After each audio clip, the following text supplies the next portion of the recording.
रायपुर नामक गांव में एक बूढ़ी माँ अपने बेटे के साथ रहती थी।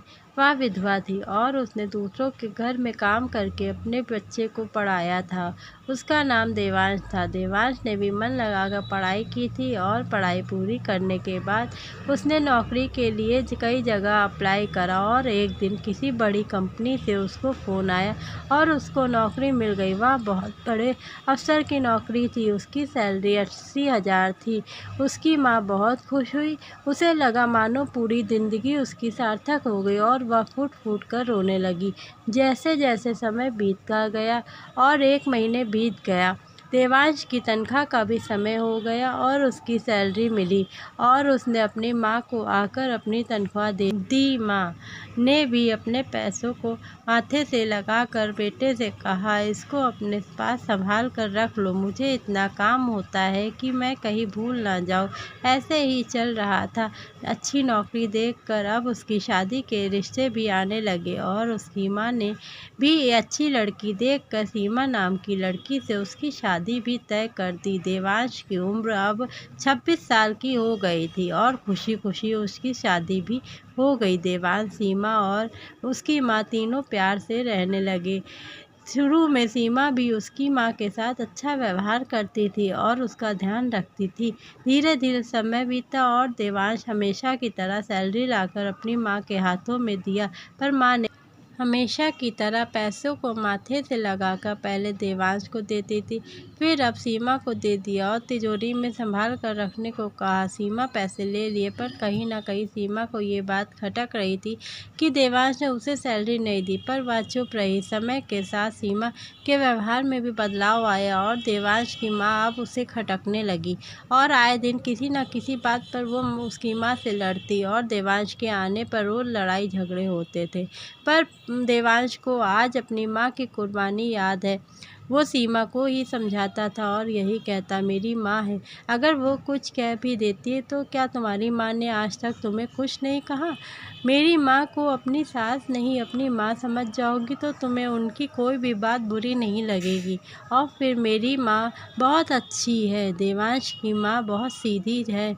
उसने अपनी सफाई में कुछ भी नहीं कहा और यही कहती रही, बेटा तुम दोनों खुश रहो, मेरा क्या है, मुझे विधवा आश्रम छोड़ आओ, मैं रह लूँगी। कुछ ही समय बीता और सीमा अब उसकी माँ को काम करने के लिए भी कहने लगी। सीमा बस खाना ही बनाती और घर का सारा काम माँ से करवाती।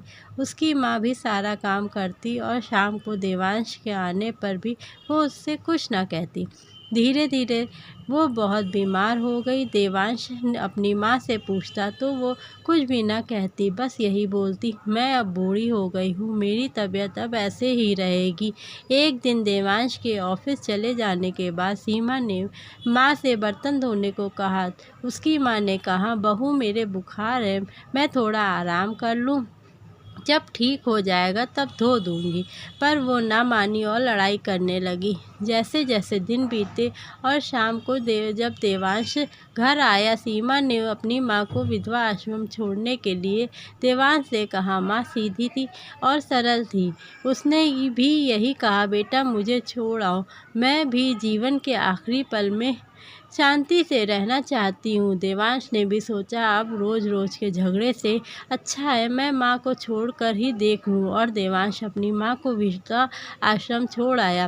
पर वो सब जानता था कि गलती किसकी है। समय बीतता गया। धीरे-धीरे माँ को गए हुए 1 वर्ष हो गया। देवांश रोज़ की तरह ऑफिस गया। ऑफिस में देवांश से कुछ गलतियां होने पर रिज़ाइन देने को कहा। देवांश ने अपनी सफाई में बहुत कुछ कहा, पर बड़े सर ने उसकी एक न मानी और देवांश को रिज़ाइन देना ही पड़ा और वो घर आ गया। सीमा को पूरी बात कही। सीमा भी बहुत दुखी हो गई और देवांश अपनी माँ को याद करके रोने लगा और सोचने लगा, मेरी माँ ने कितनी कुर्बानी देकर मुझे ये नौकरी दिलवाई थी। उसके जाने के बाद ये नौकरी भी चली गई। मैंने अपनी माँ के साथ गलत किया। मैं उसके लिए नहीं बोला तो भगवान ने भी मेरे साथ गलत किया। सीमा को भी अपनी गलती का एहसास हुआ और उसने कहा, मैं भी उनसे माफ़ी मांगूंगी और उन्हें मनाकर अपने साथ ले आऊंगी। दूसरे दिन सुबह हुई, देवांश और सीमा दोनों ही विधवा आश्रम गए और दोनों ने माँ के पैरों में गिर पड़े।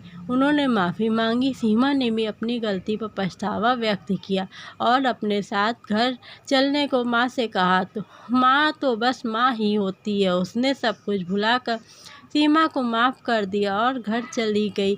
तीनों खुशी खुशी से रहने लगे। माँ को घर गए 3 दिन ही बीते थे कि ऑफिस से फ़ोन आया और देवांश को नौकरी पर वापस बुला लिया गया और सब कुछ अब पहले से भी अच्छा हो गया।